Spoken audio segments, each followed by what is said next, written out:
21-ാമത്തെ ചോദ്യം. അഷായിറുൽ മഅറൂഫി ബി ബൈഗാഉൽ ഹിന്ദ്. ഇന്ത്യയുടെ നൈറ്റിംഗൽ എന്നറിയപ്പെടുന്ന കവി ആരാണ്? അൽ അമീർ ഖുസ്രു. 22-ാമത്തെ ചോദ്യം. ഹയവാനുന അൽ വതനിയു. നമ്മുടെ ദേശീയ മൃഗം ഏതാണ്? ഉത്തരം അൽ ബബിർ. 23-ാമത്തെ ചോദ്യം. അൽ മലിക്കുല്ലദി ബന അൽ ഖൽഅത അൽ ഹംറാ വ താജ്മഹൽ. ചെങ്കോട്ടയും താജ്മഹലും പണിത രാജാവ് ആരാണ്? ഷാജഹാൻ.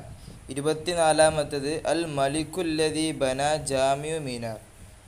ജുമാ മിനാർ പണിത രാജാവ് ആരാണ്? മുഹമ്മദ് കുത്തുബ് ഷാ. 25. ബന മനാറത്ത കുത്തുബ്. കുത്തുബ് മിനാർ പണിതത് ആരാണ്?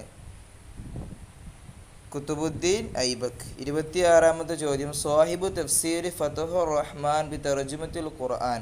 ഫതഹുർ റഹ്മാൻ ബി തർജിമത്തിൽ ഖുർആൻ എന്ന തഫ്സീറിൻ്റെ രചയിതാവ് ആരാണ്? ഷാഹു വലിയുല്ലാഹി. 27. അൽ ലഖബുല്ലദി യുഅറഫു അൽ ആലിം അൽ കബീർ കുതുബുദ്ദീൻ അഹ്മദ് അബ്ദുറഹീം.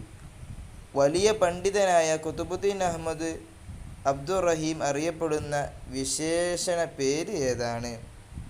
ഷാഹു വലിയുല്ലാഹി എന്ന പേരാണ്. 28. മുഅസ്സിസു ജാമിഅത്തി ദാറുൽ ഉലൂം ദിയോബന്ദ്. ദാറുൽ ഉലൂം ദിയോബന്ദ് സ്ഥാപിച്ചത് ആരാണ്? മുഹമ്മദ് ഖാസിം നാനൂത്തവി എന്നിവരാണ്. 29-ാമത്തെ ചോദ്യം. തഖാഉ താജ്മഹൽ. താജ്മഹൽ സ്ഥിതി ചെയ്യുന്നത് എവിടെയാണ്? ഫി ആഗ്ര, ആന്ധ്രയിലാണ്. 30-ാമത്തെ ചോദ്യം. മുഅസ്സിസു ജാമിഅത്തുൽ മില്ലിയ അൽ ഇസ്ലാമിയ. ജാമിയ മില്ലിയ ഇസ്ലാമിക സ്ഥാപകൻ ആരാണ്? മൗലാന മുഹമ്മദ് അലി എന്നിവരാണ്.